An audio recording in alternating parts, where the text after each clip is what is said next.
Assalamualaikum warahmatullahi wabarakatuh. Perkenalkan, nama saya Sana Widahanani, NIM P272260221119. Di sini saya akan memaparkan materi tentang penyakit jantung koroner.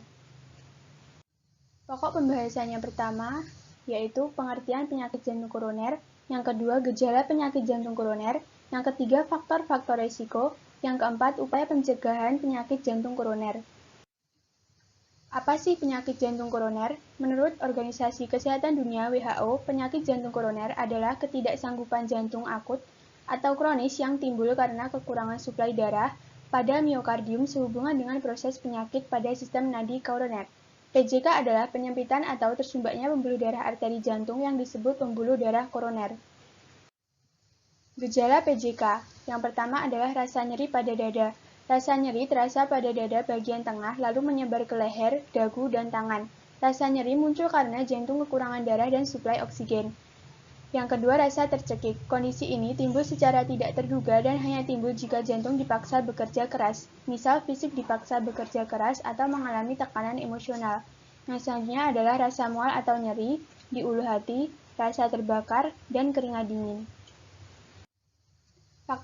Faktor resiko PJK. Faktor yang dapat diubah. Resiko lipida, yaitu kadar kolesterol dan trigliserida dalam darah. Kedua jenis lipid tersebut relatif mempunyai makna klinis penting sehubungan dengan aterogenesis. Lipid tidak larut dalam plasma sehingga lipid terkait pada protein sebagai mekanisme transport serum. Yang kedua, hipertensi. Hipertensi merupakan salah satu faktor risiko utama untuk terjadinya PJK. Tekanan darah yang tinggi dan menetap akan menimbulkan trauma langsung terhadap dinding pembuluh darah arteri koronaria dan memudahkan terjadinya faktor koroner. Yang selanjutnya, diabetes mellitus. Diabetes menyebabkan faktor risiko terhadap PJK, yaitu bila kadar glukosa darah naik, terutama bila berlangsung dalam waktu yang cukup lama, kadar gula darah atau glukosa tersebut dapat menjadi racun terhadap tubuh termasuk sistem kardiovaskular. Yang selanjutnya adalah faktor yang tidak dapat dirubah, yaitu usia. Kerentanan terhadap aterosklerosis koroner meningkat seiring bertambahnya usia, namun demikian jarang timbul penyakit serius sebelum usia 40 tahun. Sedangkan dari usia 40 hingga 60 tahun, insiden MI meningkat 5 kali lipat.